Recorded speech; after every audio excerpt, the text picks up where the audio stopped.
Octopuses are fascinating animals. Biologically, behaviorally, genetically, they are really unique and stand out amongst all the animals on Earth. I mean, their 8 arms, 3 hearts, blue blood all seem really alien, and that's exactly what a group of scientists proposes. In 2018, a group of over 30 scientists published a paper called Cause of the Cambrian Explosion, Terrestrial or Cosmic, where they propose that octopuses actually represent an ancient order of extraterrestrials living here on Earth. They further claim that alien retroviruses, those being viruses that use RNA instead of DNA, were able to transmit their genetic material into Earth's organisms, and that there's evidence of this, being microfossils and organic molecules in meteorites. This paper aims to answer the question about the Cambrian explosion, which is an event that happened 515 million to about 538 million years ago, where life just exploded. All of the major body plans that we see in organisms today happened there, and we just saw this incredible burst of diversity. And we've never had a great answer as to why it happened then and why not elsewhere, why not later, why not earlier. And they propose that all of these mechanisms, right? The octopuses being alien, the retroviruses, all this alien matter coming to Earth, all of that spurred this rapid diversification.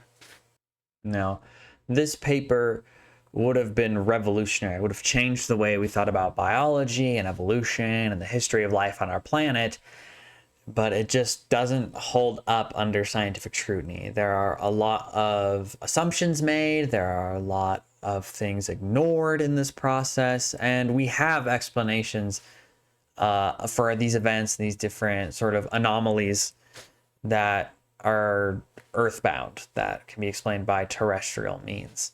And so I want to go through them a little bit, and we can kind of discuss where some of the critical flaws of the paper are, and we can discuss sort of what the science does support in this regard.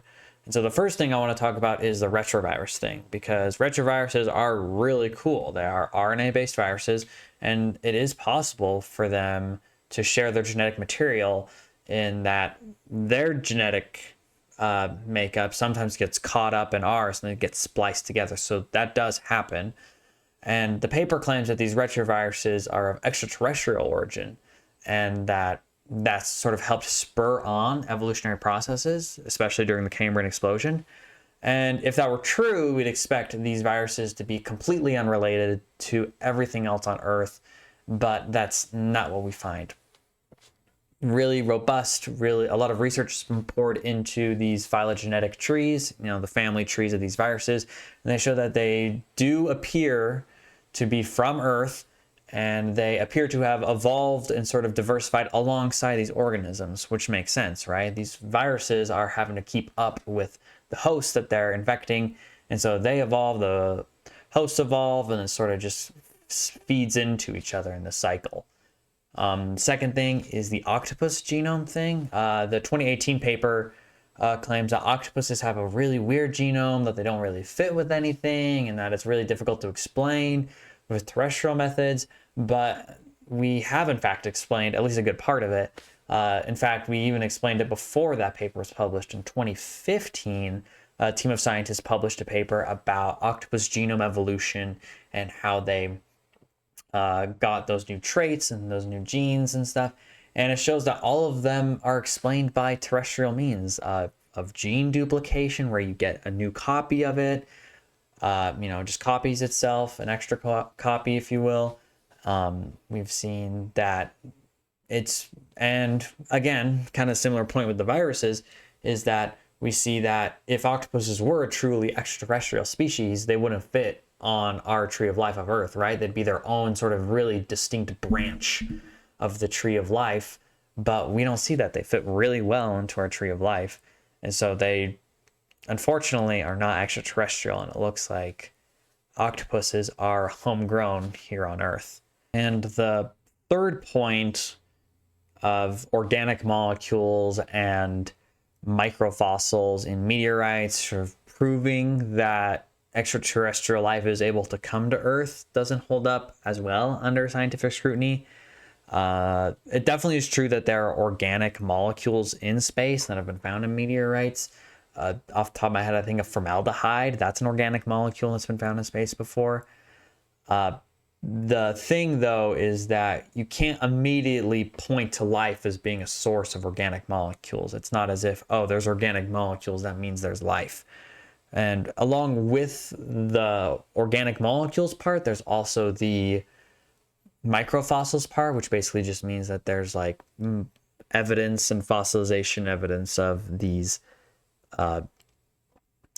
microbes and that are on the surface, and those have relatively kind of gone away in recent years. That under further review, it's been shown that those little microfossils turned out to just be caused by inorganic means.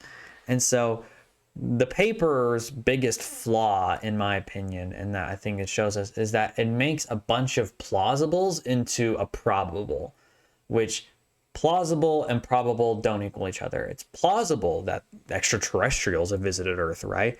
But is it probable? Probably not. There's not a great chance that extraterrestrials have visited Earth, at least as documented by science.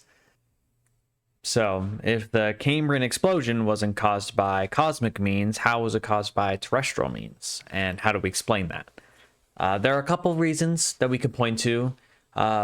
Primarily, one being how the maturity of different gene pathways and sort of how genomes are structured finally started to mature and was able to sort of explode from there. And then also just by the nature of fossilization. A lot of those early organisms were likely soft-bodied, sort of similar to jellyfish, and those don't fossilize well. Those are very difficult to get preservations of. And so for a lot of these organisms, without a mineralized exoskeleton or some sort of body that can be easily fossilized, we don't see it.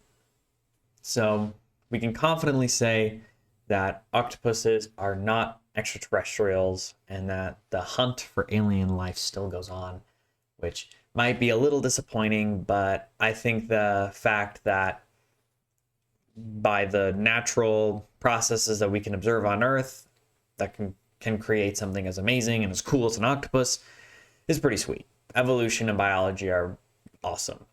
And if you guys enjoyed this video, please sure to like, subscribe, and share. It really does mean a lot. I have a ton of other ideas for videos that I'd like to start getting work on. So thank you so much for watching, and hope you have a great rest of your day.